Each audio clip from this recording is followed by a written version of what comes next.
Selamat sore teman-teman sekalian. Saya Reti Hakim. Saya di sini untuk berbagi kepada Anda mengenai keajaiban bersyukur. Bukannya saya tidak pernah bersyukur sebelumnya. Sebelumnya saya juga ingat untuk bersyukur. Tetapi sejak April 2020, ketika saya sedang dilanda kegalauan di tengah-tengah pandemi yang baru mulai merebak, pada saat kami harus bekerja dari rumah, pada saat itu semua kehidupan rasanya berubah.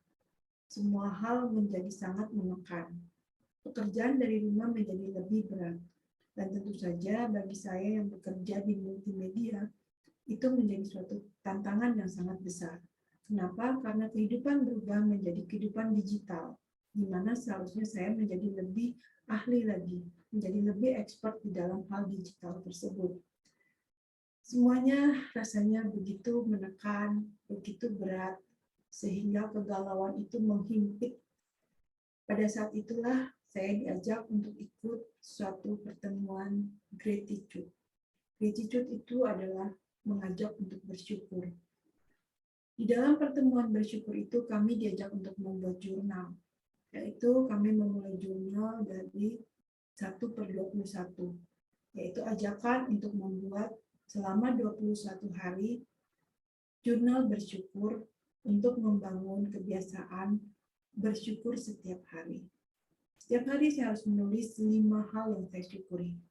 Pada awalnya saya berpikir, mengapa hanya 5? Saya bisa menulis lebih dari 5, 10 hal bisa. Tapi ternyata untuk fokus kepada 5 tersebut dan mengucapkan syukur dengan ikhlas dan sesungguhnya dalam hati itu tidak mudah. Jadi sejak April saya memulai perjalanan jurnal bersyukur saya. Pada awalnya saya merasa saya orang yang sangat konsisten dan saya selalu memiliki komitmen pada apapun yang saya kerjakan. Tetapi saya terkejut ketika pada akhirnya saya harus terpental.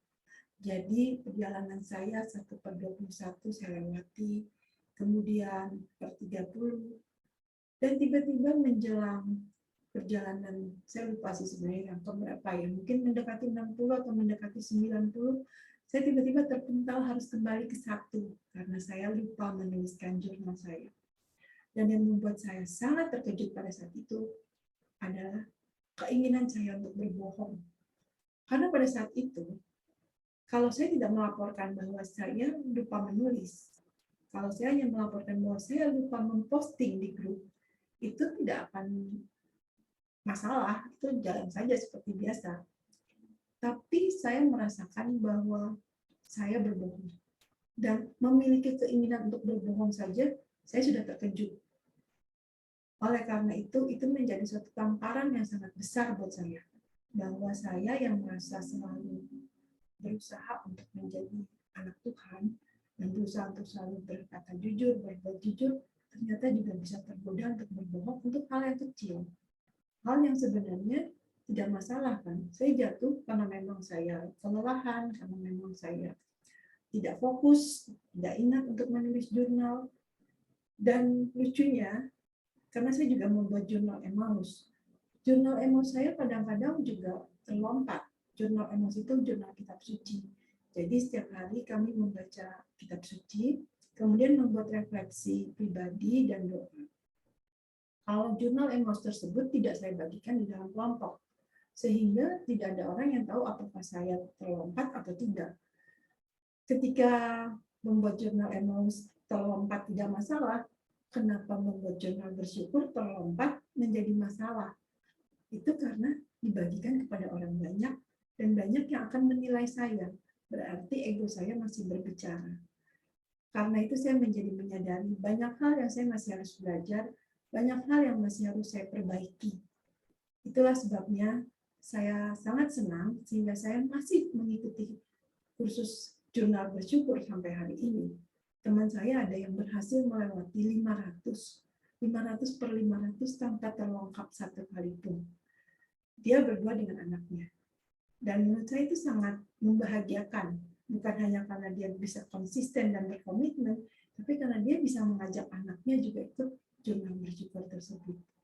saya sendiri masih seorang diri. Suami dan anak-anak saya belum bisa saya ajak untuk ikut jurnal bersyukur tersebut. Tapi setidak-tidaknya dari hal itu saya sudah bisa merasakan lebih banyak lagi hal-hal yang membantu saya. Dan keajaiban yang datang terutama adalah bahwa Tuhan membukakan pintu-pintu pertemanan-pertemanan, perkenalan-perkenalan baru, pintu baru, kesempatan baru, di mana saya bisa mengembangkan diri dan juga belajar untuk lebih berkomitmen lagi. Itu semuanya merupakan sumber kebahagiaan, sumber keajaiban yang tidak ada tandingannya. Terima kasih.